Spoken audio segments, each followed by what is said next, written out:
माध्यमातून त्यांचे वर्ड्स असल्यामुळे आपल्याला काही गोष्टी मिळाल्या नाही. ज्या पद्धतीने आपला मान सन्मान ठेवायला पाहिजे त्या पद्धतीने ठेवला नाही, म्हणून आपण शिवसेनेच्या माध्यमातून आपण या ठिकाणी आपण उभे राहिलो.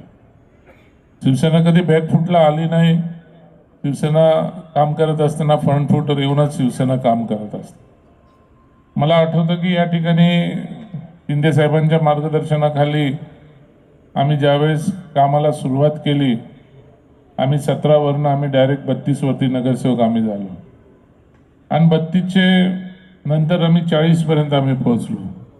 म्हणजे याच्यासाठी सर्व मार्गदर्शन शिंदे साहेबांचं आम्हाला पूर्णपणे मार्गदर्शन होतं.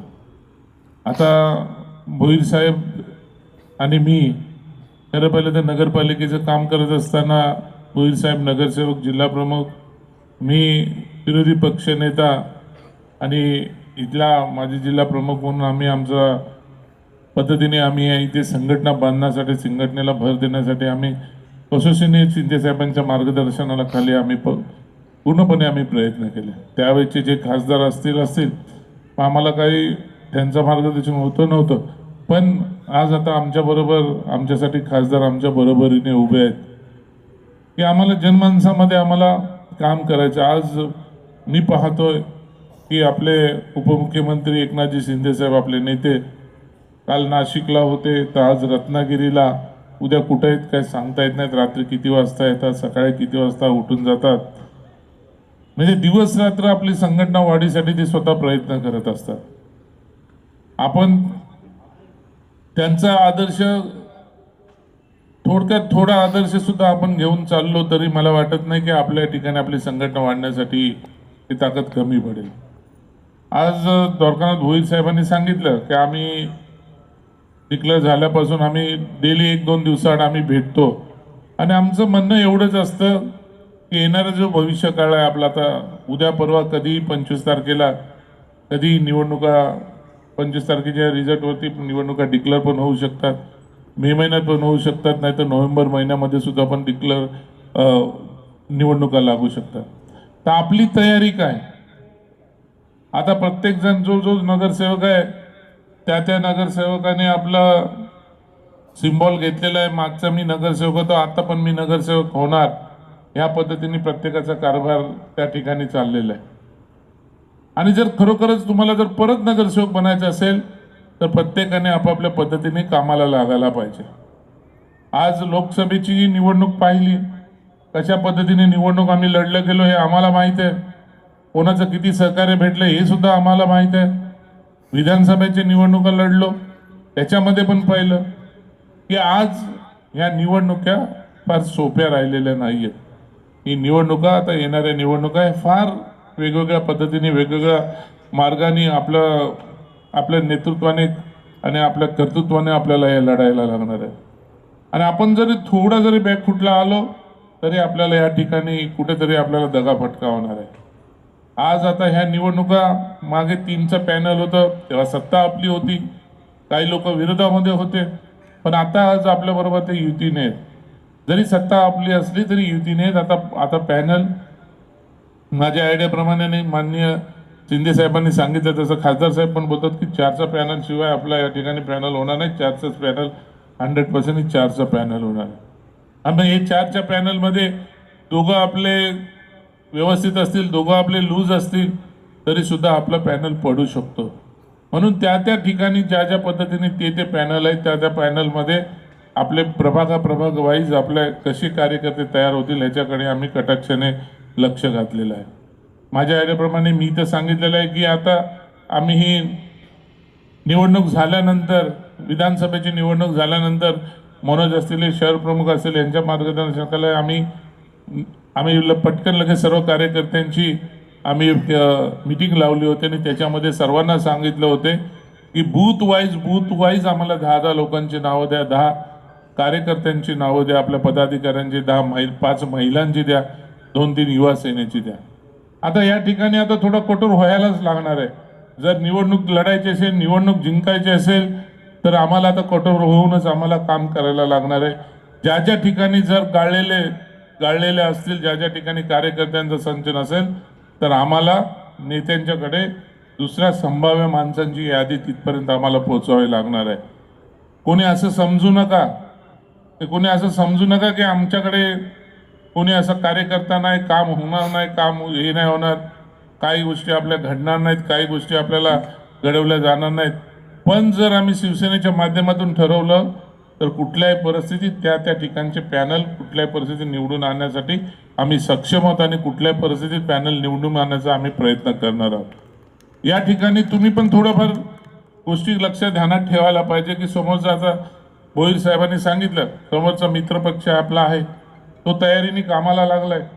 प्रत्येक वॉर्ड वाईज 1000 कार्यकर्त्याची नोंदणी चालू केले.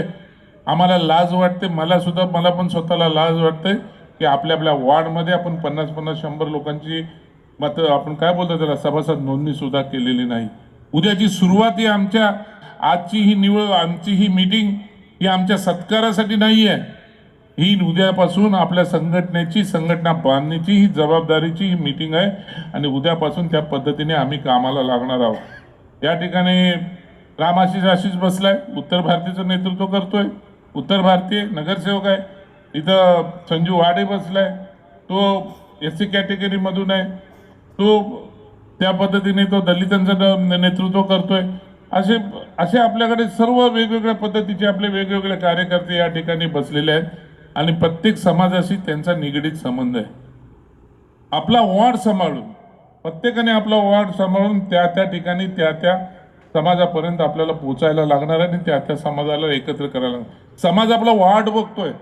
आज जर आम्ही ऐरोलीमध्ये काम करत असताना जैन समाजाची लोक येतात, साऊथ इंडियन समाजाचे लोक येतात. खासदार साहेबांना माहिती असेल की आम्ही निवडणूक घेताना किती समाजाच्या लोकांना आम्ही एकत्रपणे केला होता. इथं पंजाब समाजाचे लोक आहेत, इथं आहे, इथं गगन वगैरे हरजीत वगैरे आहे, की आम्ही प्रत्येक ठिकाणी प्रत्येक समाजाच्या लोकांना एकत्रित करण्याचा प्रयत्न केला होता. आणि ज्यांना आज इच्छा असेल निवडणूक लढण्याची तर त्यांनी जिल्हा प्रमुखाशी संपर्क साधावा. आपली काय तयारी चालू आहे त्याच्याकडे. आणि आता आपण भोईर साहेब आपण टार्गेट ठेवायचं, 1000 सभासद नोंदणी प्रत्येक प्रभागामध्ये व्हायलाच पाहिजे. नाही झाली तर त्याची कशा पद्धतीने मग आपण आपल्याला अहवाल द्यायचा, तो खासदार साहेबांना अहवाल देऊन मग खासदार साहेबांसमोरच त्यांची मीटिंग लावू आणि बाबा तुम्ही का तिथं कमजोर बना. सर्वच गोष्टी जर आमच्यावरती विसंबून राहाल, ते आहे चौगुले साहेब, आहे शिंदे साहेब, आहे खासदार साहेब, होईल आपलं काम होईल. आता तर काही लोकांचं तर असं चाललंय की या ठिकाणी भोईर साहेबांना माहिती असेल का नाही मला माहित नाही. खासदार साहेब आता या ठिकाणी तर अशी परिस्थिती चालली आहे की आपल्यातले काही उमेदवार असे आहेत, संभाव्य खासदार साहेब आपले संभाव्य उमेदवार आहेत, अरे आम्ही कशी निवडणूक लढणार, आता आम्हाला पक्षाकडनं आणि साहेबांकडनं एवढं भेटलं पाहिजे आणि हे मिळालं पाहिजे तरच आम्ही निवडणुकीला. जर आता कोण कच खाणार असेल तर त्यांनी आत्ताच सांगा. काही लोक असे पण चाललेले आहेत की आम्हाला जर इथे व्यवस्थितपणे हे नाही भेटलं ते नाही भेटलं तर आम्ही BJP जाऊ, इकडे जाऊ, तिकडे जाऊ. आता ह्या गोष्टी आपण सर्वांसमोर आणि त्या लोकांसमोर आणि आपल्या कार्यकर्त्यांसमोर वल्गना करू नये की आपल्यासाठी नेते लोक बसलेले आहेत. नेते लोक आपापल्या पद्धतीने आपल्या पद्धतीने आपल्याला सांभाळण्याची ताकद आहे. या ठिकाणी तन मन धन वापरून शिंदे साहेब प्रत्येकाच्या ताकदीने प्रत्येकाच्या मागे उभे राहतील. पण तशा पद्धतीने तुमची पण आयडेंटिफिकेशन तुम्ही तयार करा. आज तुमची सभासद नोंदणी नाही, आज तुमच्याकडे बूथ प्रमुख नाहीत, आज तुमच्याकडे महिला प्रमुख नाही. इथं पाहायला गेल्यानंतर युवा सेनेचा जिल्ह्याचा अध्यक्ष काय करतो काय माहीत नसतं, तालुक्याचा आपल्या याही ठिकाणी आपल्या विधानसभेचा अध्यक्ष काय करतो का काय माहीत नसतं. अरे ह्या सर्व गोष्टी आता सोडायला पाहिजे.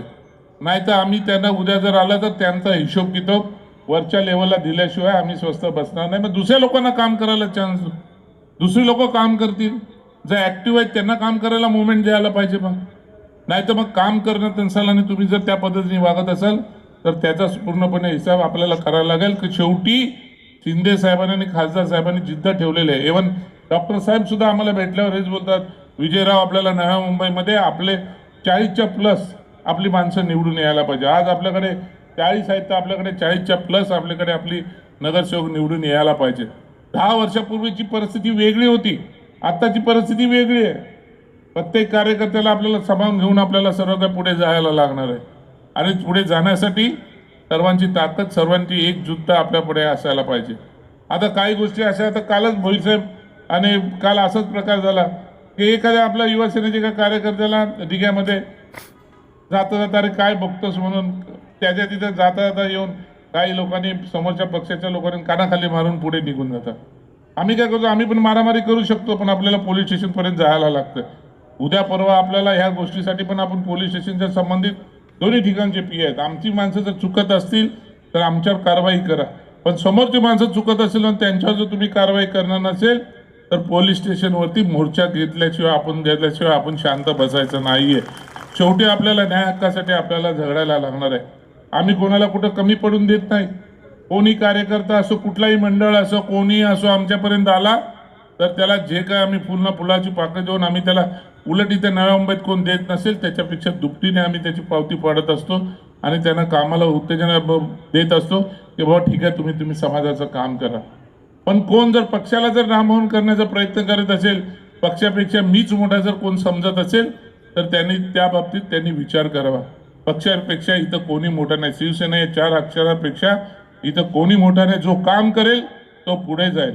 आज शिंदे साहेबांचं वाक्य आहे, राजा का बेटा राजा नहीं बनेगा, जो काम करेगा वो राजा बनेगा. हे शिंदे साहेबांचे वाक्य आहेत. जर प्रत्येक ठिकाणी शिंदे साहेब फिरतात तेव्हा सांगतात तेव्हा ह्या वाक्य ते शिंदे साहेब स्वतः वापरतात. म्हणून माझी तुम्हाला सर्वांना विनंती आहे, इथं आता उद्यापासून आम्ही दोन्ही शहर प्रमुख असतील, दोन्ही जिल्हा प्रमुख असतील, मी असेन, आम्ही त्या पद्धतीने आम्ही सर्वजण कामाला लागणार आहोत. आणि आपल्याला पहिले सभासद नोंदणी, ज्या ज्या भागातून किती सभासद नोंदणी होते हे सर्व सभासद नोंदणीला आपण सुरुवात करणार आहे. समोरच्यांच्या लोकांची प्लॅनिंग चालू झाले. काही लोक आज उदय सामंत साहेब बोलले कुठं का टीव्ही मध्ये आले की युतीने नाही, आम्ही एकला चलोरेच्या ईशाने लढणार. पण उदय सामंत साहेब बोलले की नाही, आम्ही शिंदे साहेबांचं म्हणणं आहे की युतीच्या माध्यमातून युती करूनच आम्हाला निवडणूक लढायची. जर समोरून जर ठरलं की नाही युती करायची तर आपली सुद्धा तयारी आपल्याला ठेवायला लागणार आहे. आणि त्या पद्धतीने आम्ही कामाला लागलेलो आहोत. आम्ही स्वतः कामाला लागलेलो, प्रत्येकाची आम्ही संपर्कामध्ये राहून आम्ही सर्वजण करतोय. आपली ताकद वाढत चाललेली आहे. नाही असं नाही, आता रमाकांत म्हात्रे तिथले त्याचे 2 नगरसेवक इकडे आपल्याकडे आलेत. अजून काही नगरसेवक येण्याच्या वाटेवरती आहेत. मला वाटतं जर ही परिस्थिती जर राहिली, जे काही नगरसेवक आज आम्ही शिंदे साहेबांची चर्चा करतो, खासदारांची चर्चा करतो, अजून जे वेटिंग लिस्टवर आहेत ते जर आमच्याकडे जर आले तर मला वाटतं स्वतःची ताकद 40च्या प्लस झाल्याशिवाय राहणार नाही, उद्या सत्तेच्या जवळ गेल्याशिवाय आपण राहणार नाही. म्हणून या गोष्टी आपण सर्वांनी ध्यानात ठेवा की आपल्याला ही लढाई लढायची, आपल्याला शिंदे साहेबांसाठी लढायचं. शिंदे साहेबांचा आदर्श, खासदार साहेबांचा आदर्श आपण समोर ठेवून लढाई लागणार आहे.